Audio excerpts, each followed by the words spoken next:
All right, welcome. This is DB talking now. DB talking birds. DB talking Philadelphia Eagles. I am Dylan Brown. I am your host. All right, we're getting into some pretty scary territory. I would say so myself. Um, we have our backup rookie quarterback Jalen Hurts playing extremely well. We have our once upon a time franchise quarterback in Carson Wentz, who has played absolutely horrible, as we all know this season, and who has lost his starting job. He's lost his starting job, as we all are very well aware, and now he carries somewhere around a $30 million cap hit next season. So what do the Philadelphia Eagles do? Well, I don't I couldn't tell you. You know, the one of the likely options that we were all thinking was going to take place was possibly a trade to the Indianapolis Colts. And now there are reports where that would be unlikely. I'm coming through from the likes of Dan Orlovsky, who likes to make his rounds on the different networks, ESPN. He likes to show up on Undisputed sometimes. He mostly shows up on First Take with Stephen A. Smith and Max Kellerman.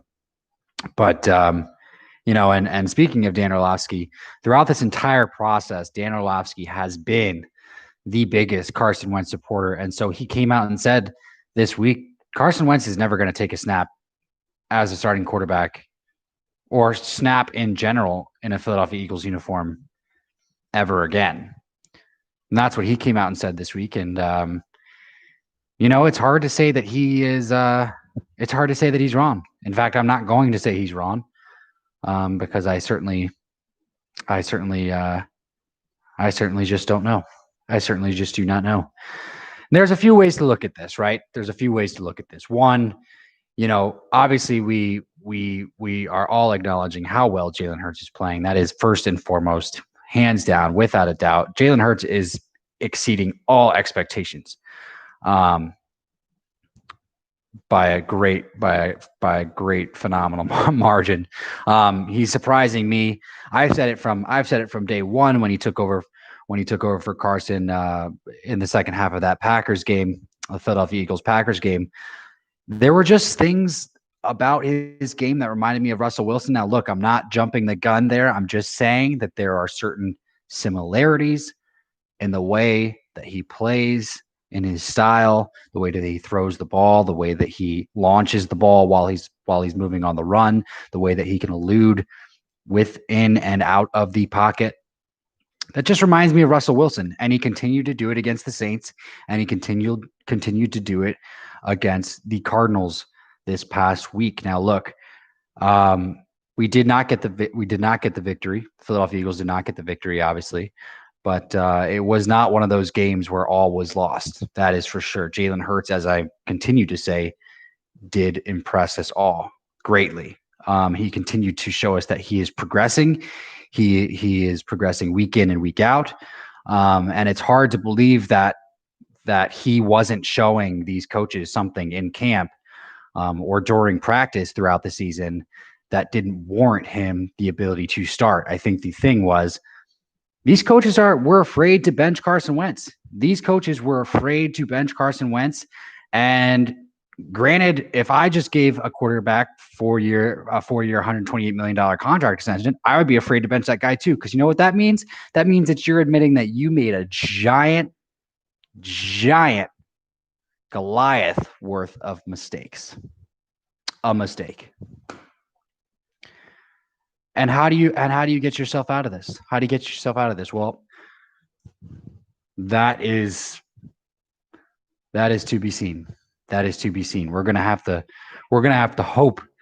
We're gonna have to hope as Eagles fans that they can maneuver themselves out of this financial situation. How they're gonna do it, I do not know.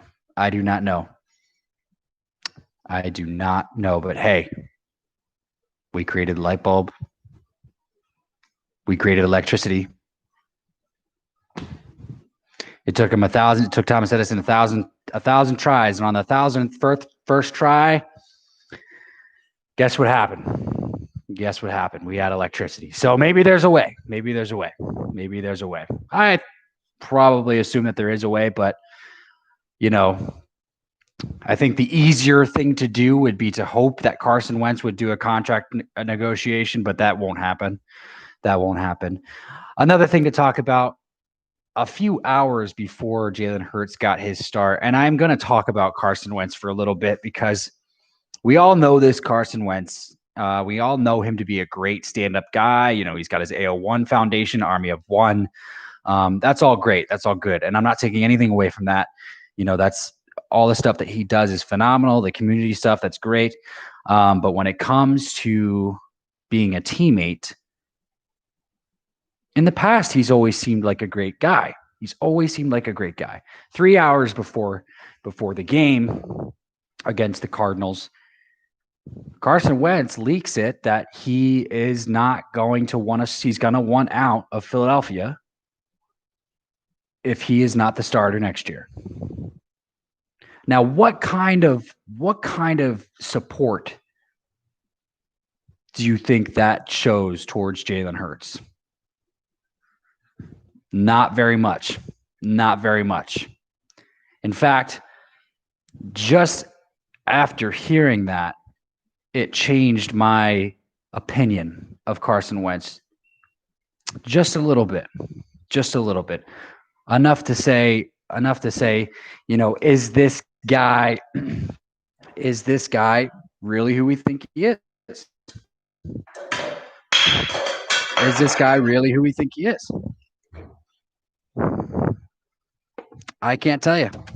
I can't tell you. You know, and there's some validation too. It's absolutely crazy. It's absolutely crazy that Doug Peterson does have a phenomenal record with backup quarterbacks or with every other quarterback. And it's not even just backup quarterbacks, right?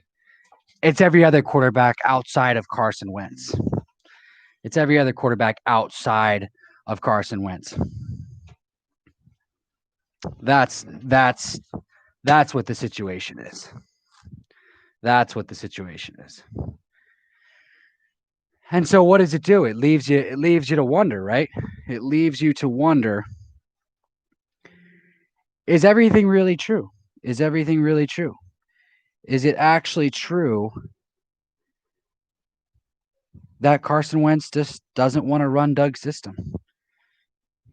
That he thinks he knows more than everybody else. So he doesn't take coaching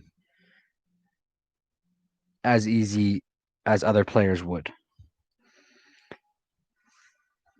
You know, it was great to see Jalen Hurts and Doug Peterson on the sideline there. I mean, Jalen Hurts with all of the coaches, really. Communication was key throughout that entire game. I'm really impressed with Jalen Hurts and his progression, his development, his game from week 1 to week 2. It seemed like there was a drastic improvement in pocket awareness, and that's not taking anything away from his pocket awareness against the Saints. And then also off the field, you know, the things that he says off the field, it just reeks of leadership. It reeks of leadership. It reeks of the type of leadership that we need in Philadelphia. I have nothing against I take that back. I have a few things against Carson Wentz, but I will say this. I have been 100% behind Carson Wentz. I have had more faith than others in Carson Wentz. I was doubtful of Jalen Hurts. I still have my spots. I still want to see more. But if there is one thing that is probably more factual than all of the other things, it's that Jalen Hurts just displays a better knack for what it means to lead a team than Carson Wentz does. There's something about that type of leadership where it just gets guys to gravitate towards you. And that's what Jalen Hurts does. And that's what we're seeing. That's what we're seeing out of this Philadelphia Eagles offense. that we weren't seeing with Carson Wentz. And this is 2 years in a row now, maybe three, where guys have started to look like they've lost faith in Carson's ability to lead the team physically, mentally, and any of the other ways of leading.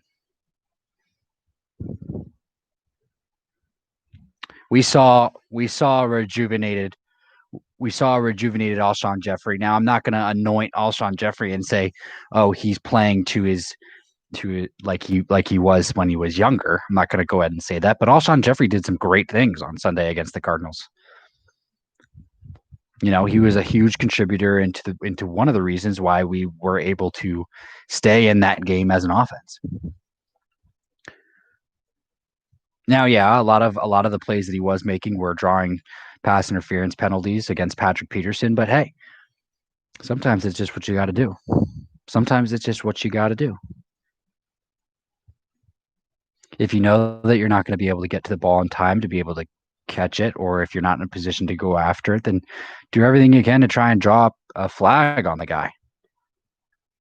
And I think Alshon Jeffrey is probably one of our better receivers that we've had in Philadelphia over the last decade in doing that. And so it was good to see him a little bit rejuvenated this past Sunday. It just seems like Miles Sanders is hitting the hole quicker. Everybody seems to be playing at a more elevated level with Jalen Hurts back there. And maybe it is just that. Maybe it is just the elevated way of playing because they're excited. They're excited to play with Jalen Hurts. They're excited about the dynamic ability, what he brings to the offense. Because he certainly does do that.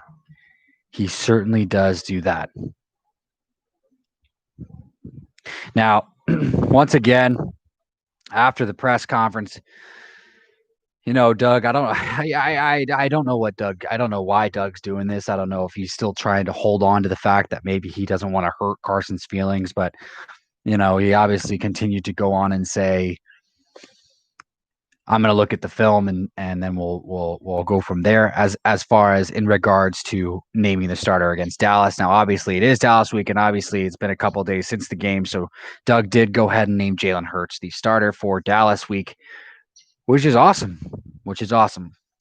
I think it's incredible. Yay! It's Dallas week, rivalry week. We're probably gonna kick some cowboy butt. Probably what we're gonna do.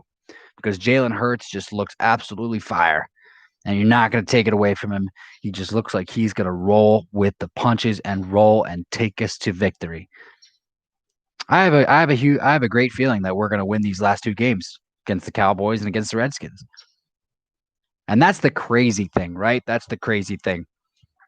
At 4-9-1, the Eagles are somehow still in the playoff hunt.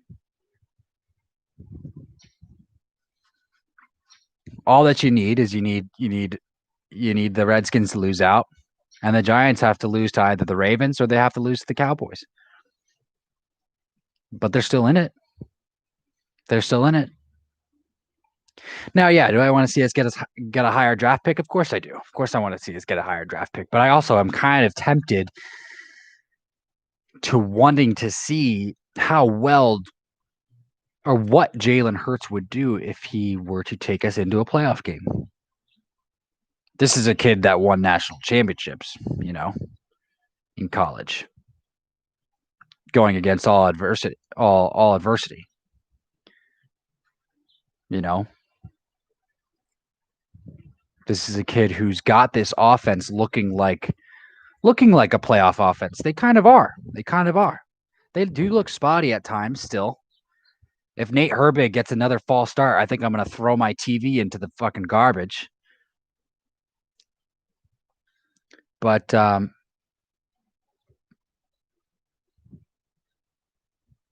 But these guys look rejuvenated. These guys look great. They're moving great. The play calling is great. Doug Peterson is calling a better game over the last 2 games. And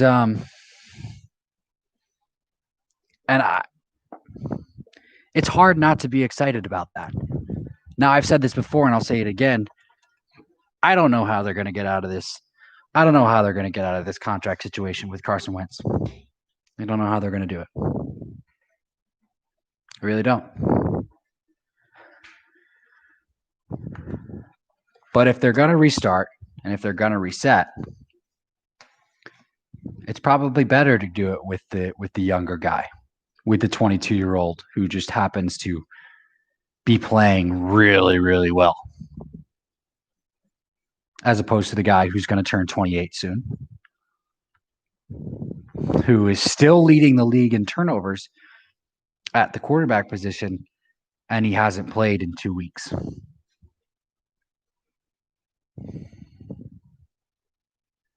Does it bug me that Doug seems like he's calling different plays for Jalen than he did Carson? No, it doesn't. Not anymore. Not anymore. Does it bug me that Doug looks like he's running the ball a little bit more for Jalen than he did Carson? No. Not anymore. Not anymore. I'll tell you why. Jalen's ability, the mismatch that he offers with the fact that he is a dual threat quarterback, it gives Doug the ability to call more running plays. That is the mismatch. With a quarterback like Jalen Hurts, it gives you the ability to run the ball more without it potentially being wallygagged or sand-whacked or dumped in the dumpster in the first quarter instead of it being successful throughout the entire game. I mean, you look at the last 2 weeks. You look at the last 2 weeks in the running game. You know, against the Saints, Jalen Hurts had over 100 rushing yards, and so did Miles Sanders. This week against the Cardinals, Miles Sanders had 65 rushing yards, and Jalen Hurts had 61 rushing yards, 63 rushing yards.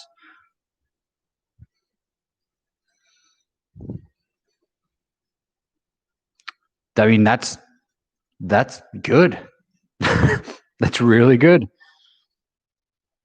120 rushing yards as a team is not bad. Not bad.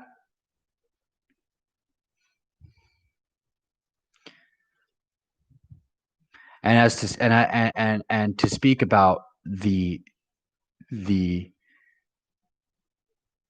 appearances of Quez Watkins. You know, I think I was listening to Inside the Birds with Adam Kaplan and Jeff Mosher, and I think that they spoke about this. I think that players like Quez Watkins and John Hightower and Jalen Reagor, they fit Jalen Hurts' skill set just a little bit better than Carson Wentz.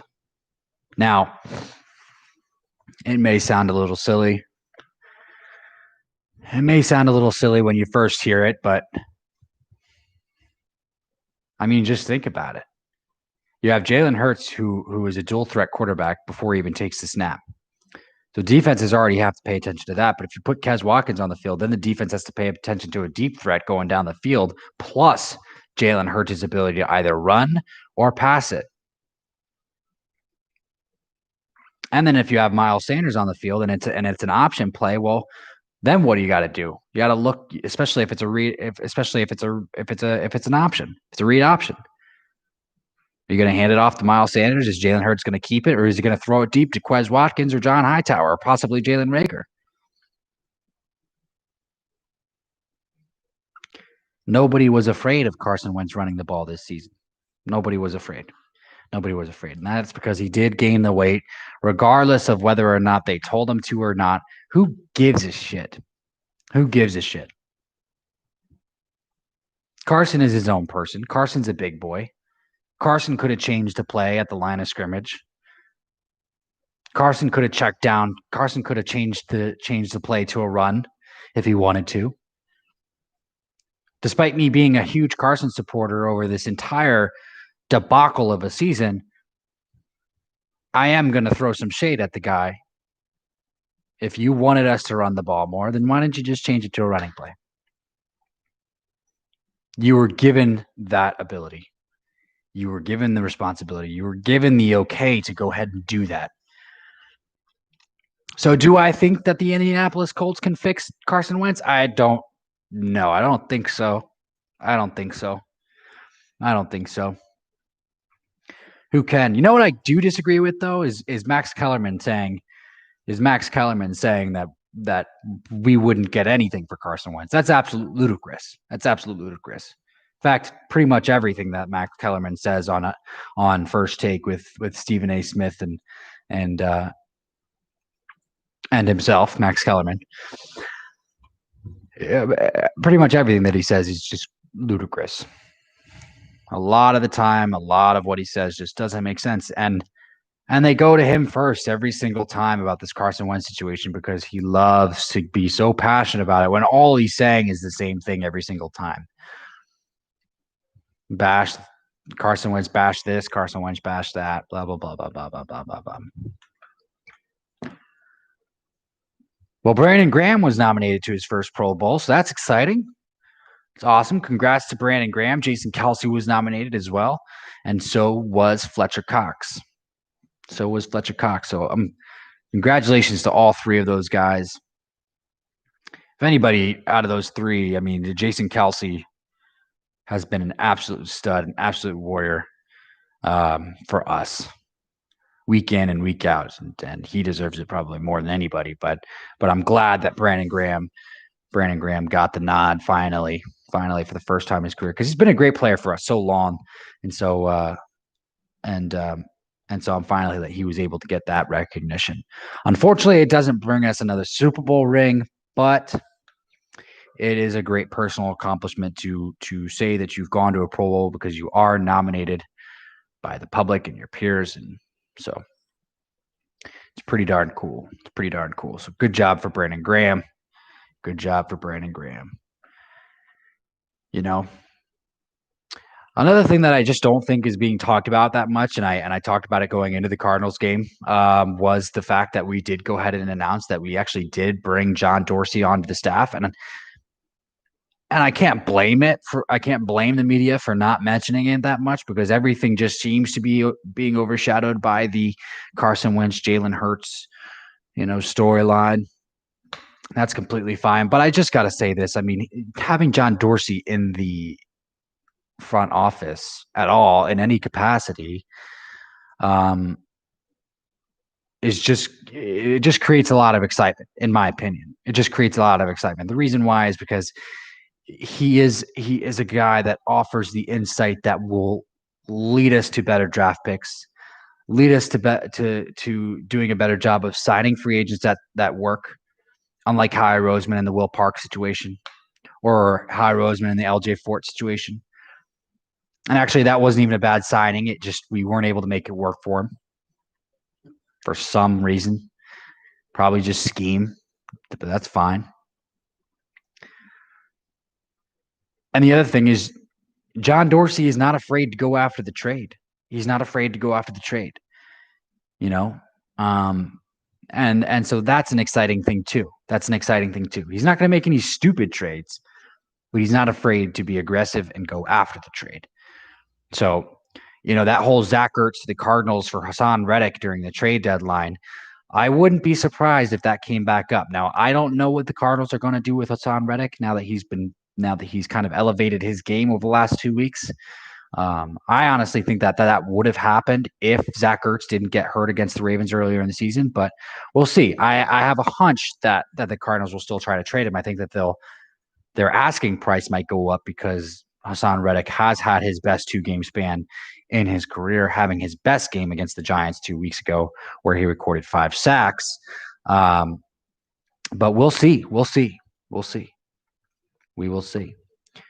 I want to continue to absolutely go ahead and elaborate on my excitement about the development of Alex Singleton, linebacker Alex Singleton. He's been absolutely great.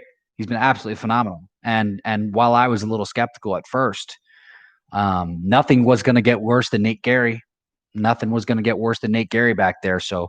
But I think that Alex Singleton is just one of those guys who has just come in and played really, really well. And I get excited watching him every week in and week out, and he just seems like he's getting better week in and week out.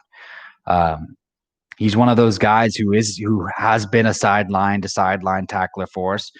He's got the speed to be blitzed up the middle, which we've done quite a few times. We did it against Kyler Murray, and Kyler Murray did. Kyler Murray did feel the pressure right away and threw an errant pass that was almost picked off. It was a phenomenal play. I wish it was picked off. Obviously. But so there's a few players that I am excited about and want to keep around, and we'll just have to see. I don't see them letting go of Alex Singleton. I'd be interested to actually see what his contract is like. But that we'll save for a different day, maybe a couple of weeks down the line here, once the off season rolls around, because we only have 2 games left. So, well, let's talk about this Dallas Eagles matchup real quick. I mean, we can certainly do that. Hopefully we can get Darius Slay back this week. We will need him for certain, because we are going up against Amari Cooper and Michael Gallup and CeeDee Lamb and all those guys. The Dallas Cowboys still have a ton of talent on that team. I do believe I read that Zeke Elliott will not be playing. So, but I mean, they have a good backup in Tony Pollard. So Tony Pollard is a good guy. So they're gonna be with most of their firepower. Obviously they've had some injuries along their offensive line, so that's gonna be one thing that we'll be able to take advantage of, obviously, like we did last time. And then, so I mean, that's one of the probably the key things is hopefully we can get Darius Slay back, and hopefully we can limit these guys to a minimal performance. Some of their playmakers to a minimal performance. On offense, we just got to let Jalen be Jalen. And I think that just makes it even more exciting. I'm really excited about Jalen Hurts. I really am excited about Jalen Hurts. I gotta tell you. He's making it really hard. In my eyes. As a fan, in my eyes, he's making it really hard to know who I want at quarterback. I think I still need to see more. I want to see more. I don't want it to end. But, I got to go back to, as an Eagles fan, Carson Wentz did the same freaking thing his first 3 games as a rookie. He was named Rookie of the Month back in 2016. 5 touchdowns, 1 interception. I believe it was a 103 passer rating. I mean, so no matter what we do at the quarterback position this offseason, it's not going to absolve the fact. And as Eagles fan, please forgive me, that some of us, some Eagles fans, we can be a little crazy sometimes. A little too crazy. And so with that said, it doesn't absolve the fact that no matter who we get rid of, as soon as whoever the guy is that we keep starts to play a little poorly, we're always going to look at the guy that we got rid of and see how he's doing. So if Jalen Hurts starts to play poorly and Carson Wentz gets traded to the Colts, we're going to start looking at Carson Wentz and how he's doing with the Colts. And I got to tell you, think that Carson Wentz is going to do phenomenal with the Colts and Frank Reich. I think that's going to happen. And I think that this organization is scared of that happening because I think that they know it's going to happen too. So they don't know what they want to do yet. But that's the reality. Look, we did it with Carson Wentz and Sam Bradford when Carson Wentz started to play a little bit poorly in his rookie year, and Sam Bradford was playing okay when we traded him to the Cardinals. There were some fans that validated how that was a bad trade because Carson started playing poorly and Sam was playing okay until he got hurt. And obviously we did it with Nick and Carson. So we can't have it both ways. And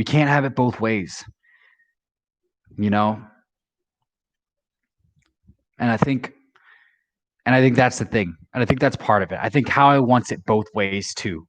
And so he got excited like a kid in a candy shop. He took Jalen Hurts because he was upset that he missed on the chance of drafting Russell Wilson. And so he wanted it both ways. Now, granted, was Howie wrong?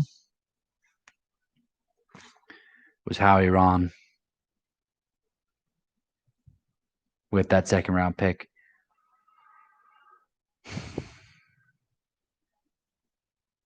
We will never know. You want to know why we will never know? Because we'll never know how Carson would have played if Jalen Hurts was never selected. That's why we will never know. But anyway, with that said, this is DB Talking Now, DB Talking Birds, DB Talking Philadelphia Eagles. I am Dylan Brown. I am your host.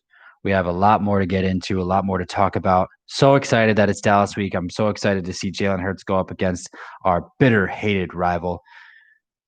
And we will continue to talk about that going forward throughout this week. So you guys have a beautiful rest of your Wednesday. Stay safe, stay healthy. Go Birds.